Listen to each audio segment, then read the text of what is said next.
everybody, it's Zoe here again, talking to you from Kona, Hawaii. I know it's been a while, I think at least over a month since I last checked in and did a little video on bands and frequencies, just the basic bands and frequencies of ham radio. And it got a lot of responses and a lot of views and subsequently a lot of subscribers.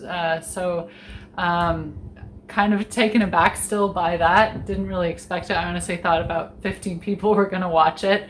And you know, the reason I was kind of putting and am putting these videos out is to try and learn along the way and kind of grow with the community and see what comes of it. Huge thanks to everybody that was commenting and in the supports, liking the video and stuff like that. I've learned so much just from reading the comments. I mean, you guys are so thorough in the comments and take the time to do this and, you know, support somebody who's totally new to the topic like myself. So really appreciated that. So much beauty in the camaraderie there and in the community. So really touched my heart, and thanks again. I'm looking forward to one day speaking to most of you, if not all of you, over radio.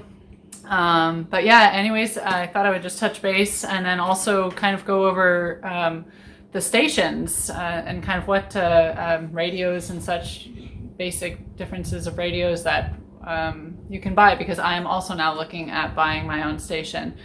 So I thought I would kind of touch base on the very broad topics of the different radios, and then ask you guys to kind of give me any advice or opinions as to what you think would be best for the kind of operating work that I would like to be doing.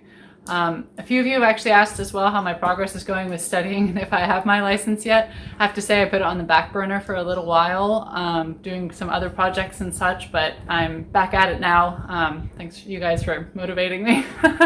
And I'm starting to understand more as well, so that's making it easier as well.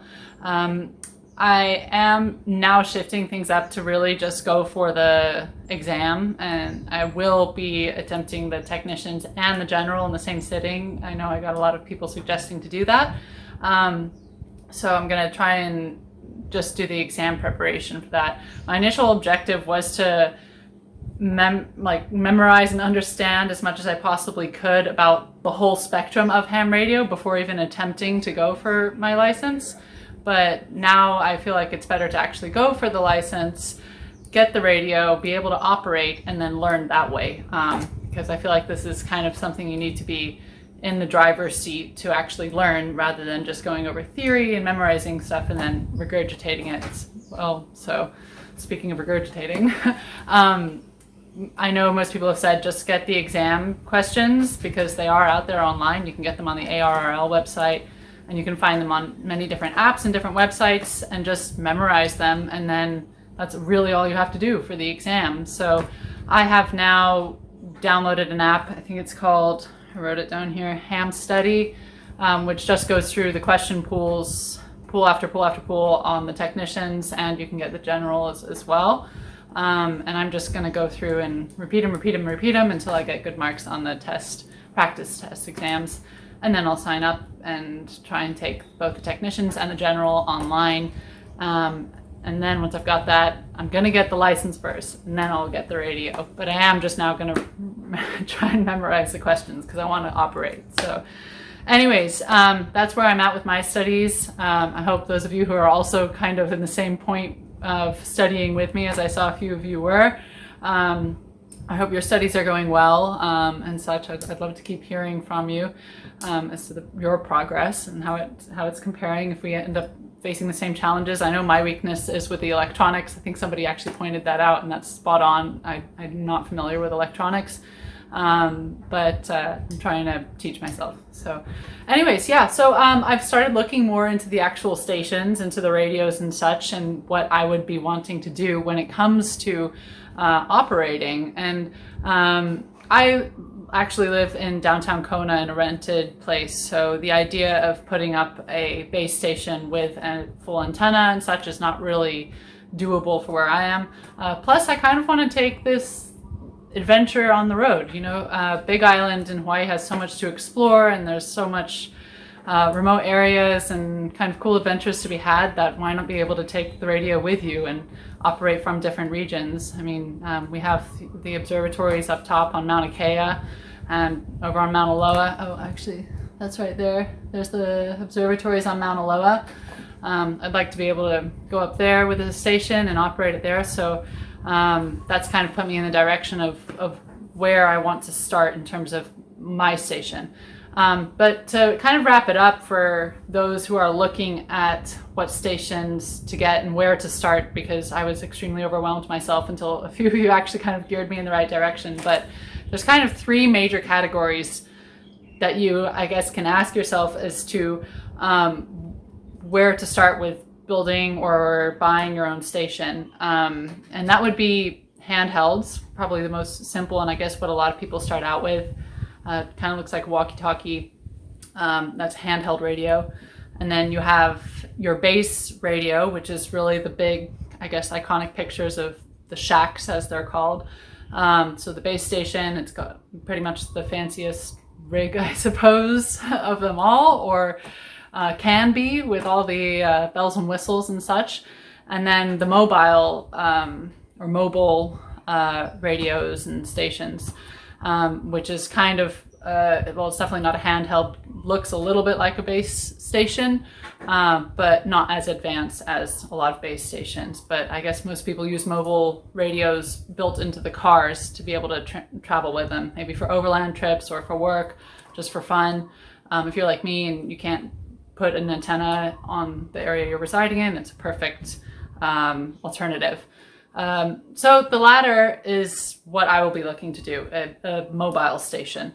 And my objective is not to actually attach it into the car necessarily, but to be able to put it up from the car and then travel out with it. So I want to be able to load it in the car, head up to Mauna Loa, put the station up there, and then move around with it like that. So if that means, actually pulling out the coax wire and putting it in between the antenna and the transceiver and such every time, then that's kind of what I'd like to do, because I won't necessarily always be on the car. I mean, that will be the objective, but who knows? I mean, that's part of the fun is with this angle, is to kind of have some adventures with it. So I want to be able to actually move it to where I want to do it. So anyways, the mobile radio, from what I understand, and this is where I ask you guys to please give me some advice because my understandings might be wrong.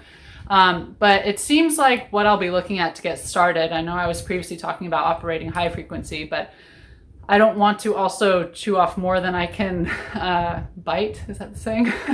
Understand. So I'm thinking of starting on VHF, UHF radio, and with a mobile unit, meaning that I'll be looking at the 2 meter and 70 centimeter bands, operating off of a dual band radio. So that kind of segued me into, well, now which brands am I looking at? And I guess the top two brands that really popped up were ICOM and Yaesu. I'm gonna butcher how to pronounce that, but I don't know, something shot out of the dark to me about the Yaesu, I think Yaesu 400, let's see here, what is it? Yaesu FTM 400 XDR. Because here's the main reason why. It's a 50 watt radio, which I like because that seems to be pretty much the norm or slightly higher average for a mobile station. I know they seem between 40 and 50 watts. I think one of the highest I heard of, somebody said it on YouTube, was like 200 watts, which is like a high frequency one. So 50 watts I think will be good for me. This particular radio is digital and analog, and I personally really want to be able to communicate on analog. I find some romanticism in that, but if I have the digital aspect, I can also communicate farther, I understand. So that's why I'm looking at that specific radio. Now, here's the other thing. Once you get that actual radio that's set up, you still need the antenna and a power supply. I know most people, from what I understand, actually hook up the radio to the car's battery directly. But as I was saying, because I might not always be operating right from the car, I would like to have an external power supply for that radio. So I know this will amount to kind of heavy equipment and such, but that's not a problem for me. I don't have any problems with lots of equipment and heavy equipment. I'll figure it out. So yeah, so then it comes down to having also the external power supply and the antenna. The antennas I have to start looking far much more into. I know nothing about antennas yet, so that's kind of my next, I guess, topic to research, and maybe I'll do a video on that. I'm not sure, and you guys can give me your feedback on antennas. But for now, that's the radio I'm looking at in order to be able to do what I want to do. I know a lot of people get started with the handheld radios because they're very cost effective. I think for the most part they're under $100. This Yaesu that I'm looking at is around $550 just for the radio. But for me, the handheld, I think I will very quickly want to upgrade from. I know for the most part you have to be pretty close to repeaters using a handheld, and I might not always be close to repeaters, so I think it's a great segue, I guess, into a larger radio, but I'd like to not want to then spend more money and get another radio within a few months. So I figure I won't get anything very fancy that I guess is often seen in base radio shacks and such, but this digital analog 2-meter 450 radio should be sufficient for what I want to do, and at least to start learning on. I've heard a lot of good reviews on the actual radio as well in terms of its performance. But again, this is my research thus far. I think the mobile setup will be ideal for what I want to do, and at least to get started and learning. But as always, and before, please fire off advice and comments to me, because it's really the best way I can learn. I mean, pretty much everybody that wrote in comments has either got their license, been working on it for 50 years, is at the same point of studying where I am, or what have you, and it's just been super useful, probably the best way I've been able to learn so far. So thanks again for all of your input and your comments. Yeah, I will touch base again soon, and maybe we'll talk about antennas or power supplies or such, and see you in the comments, and hopefully talk to you on the air one day. Oh, fun fact. Yes, I forgot the fun fact of this video. I was reading in a lot of your comments that you would sign out with 73. So I looked this up. I guess most of you will know this, but in case there are any other new hams, aspiring hams like me out there, 73, it's a kind of tradition to sign off with that's meant best regards. But I also read up that you can also sign out saying 88, which means hugs and kisses. So that's a kind of, I thought there was quite a beautiful way for a tradition of ham radio to sign out, so 73 and 88. But yeah, that's it for now, and I will see you later. Bye.